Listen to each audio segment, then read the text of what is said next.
Here today to your committee on this very important topic. My name is David Vardy. I'm an economist by training and spent most of my career as a senior executive in government. I served as president of the Fisheries Marine Institute of Newfoundland Labrador and as secretary of the cabinet of the government of Newfoundland Labrador. I was a member of the negotiating team that negotiated the 1985 Atlantic Accord, which established joint management of our oil and gas resources. I was also the Deputy Minister of Fisheries on July 2nd, 1992, the day that the Honourable John Crosbie announced the Northern Cod moratorium. I'm here today representing myself only. I'm a private citizen. On July the 5th, I wrote a letter to all MPs serving the province asking that the decision announced by the Minister of Fisheries and Oceans on June 26 concerning the reopening of the Northern Cod fishery be reversed. In my opinion, the risks of reopening were too high and the stakes so enormous as to demand a full-scale public consultation process before such a momentous decision was taken. Unfortunately, it's now too late to reverse the decision for 2024. The fish have swum. The essence of good public policy is the exercise of wisdom in balancing decisions between competing objectives. In fisheries management, conservation and sustainability must often compete with employment objectives, and prudence dictates that conservation must be the main priority. Sound public policy demands that we mobilize knowledge and experience and bring it together through shared management. Sound public policy decisions should be forged using the best governance model we can devise, one which shares information publicly and includes all stakeholders. In reaching her momentous but flawed decision in June, the Minister assigned greater priority to year-round jobs than to conservation. Sound fisheries management demands that sustainability and conservation must instead be the overriding priority. In my letter of July 5th, I pointed out that many experts recommended a completely different approach to management, one which integrates the decision-making powers of the federal and provincial governments. Such a shared management process would harmonize decisions to balance conflicting policy objectives. Such joint management would also provide for a more transparent process by placing all the evidence in the public eye. Independent science is essential if shared management is to succeed. Fisheries science must become more independent of political influence, as was the case in Newfoundland with the old Newfoundland Fisheries Research Board, which began its work under Commission of Government and which continued for years after Confederation. Iceland has long and successfully relied upon an independent fisheries research organization, as has Norway. I am asking that your committee recommend that the quota and allocations for 2025 be capped at the 2024 levels or lower, and that the Government of Canada join with the Government of Newfoundland and Labrador in appointing a joint Royal Commission into the future of the fishery. The Royal Commission should be given a broad mandate to advise on how the fishery, including Northern Cod, should be managed. The Commission should review the scientific evidence and seek consensus on how the fishery should be managed. It would include advice on how to best control foreign overfishing. It would conclude advice on gear technology, on seal predation, and on how spawning concentrations should be avoided. In summary, I offer the following recommendations. In the preparation of her management plan for 2025 for Northern Cod, the Minister should cap the 2025 quota and the allocations at the 2024 levels or less. Canada should give the highest priority to conservation, sustainability, and rebuilding of depleted fish stocks as an overriding public policy objective. Failure to prioritize conservation will destroy, not create, long-term employment opportunities. Governments and stakeholders should embrace shared management of the fishery, beginning with a joint federal-provincial Royal Commission into the future management of the fishery, including Northern Cod and other straddling fish stocks. The Government of Newfoundland and Labrador should be invited to appoint one of these commissioners. I thank you today for the opportunity to make this presentation, and I look forward to answering your questions. Thank you very much. Thank you, Mr. Verdi. We'll now go to our rounds of questioning. We'll start with Mr. Small for 6 minutes or less, please. Thank you, Mr. Chair, and I'd like to thank the witnesses for being here today.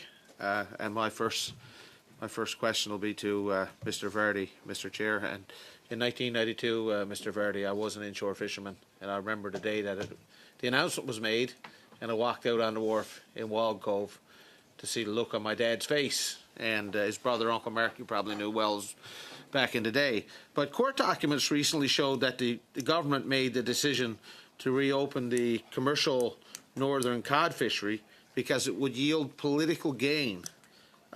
You've been a deputy minister several times in your career. Do you believe that this decision was made for political gain based on your knowledge of the bureaucracy in government and how it interacts? My view is that that politics and fisheries don't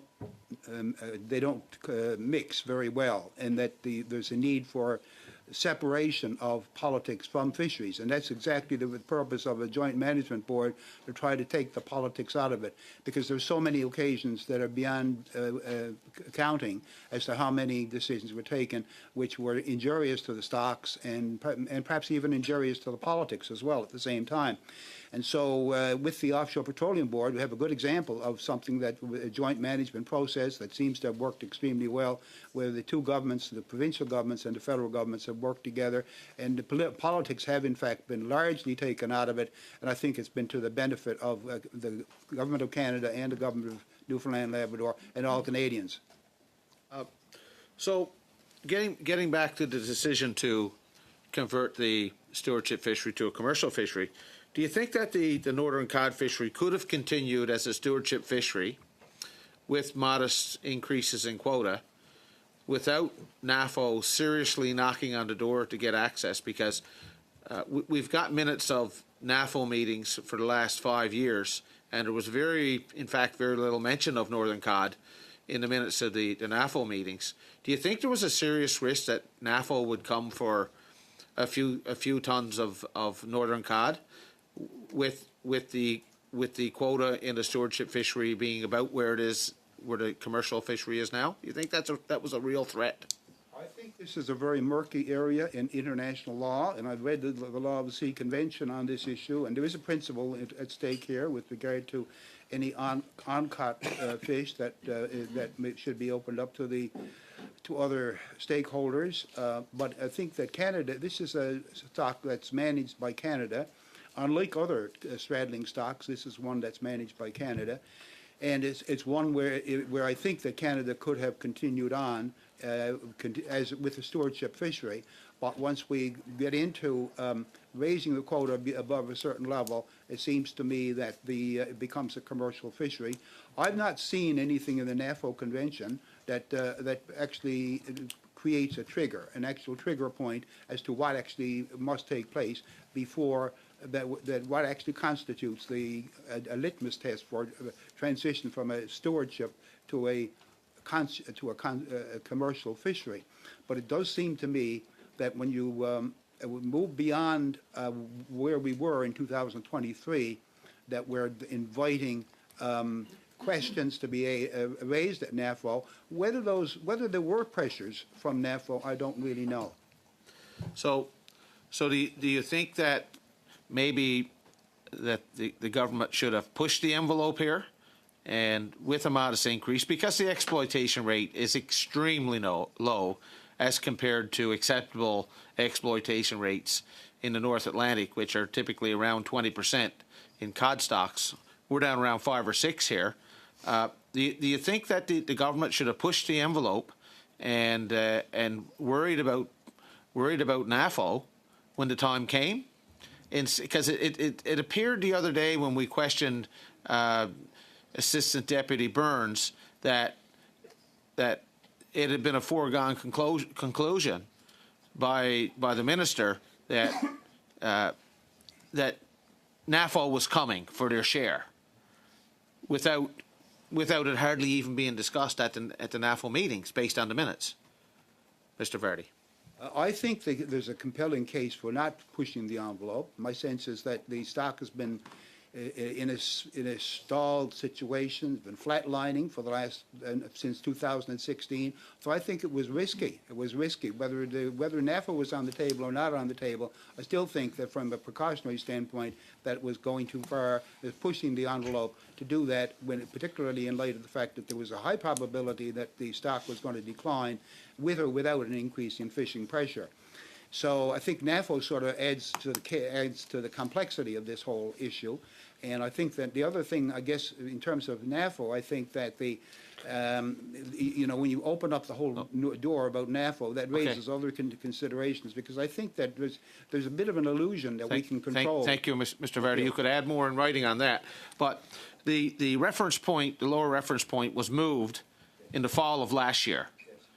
You know, it's been said around Parliament Hill that there was a heavy lobby by the offshore fleet before that happened. Do you think that lower reference point could have been moved as a part of a plan that took place way back last fall to reopen this fishery as a northern cod fishery? Do you think that the moving of that lower reference point was a part of this political plan? Mr. Verdi, if you could give us that in writing with your remainder of the answer for the question previous to that, because the time for Mr. Small is up. We'll now go to Mr. Hardy for 6 minutes or less, please. Thank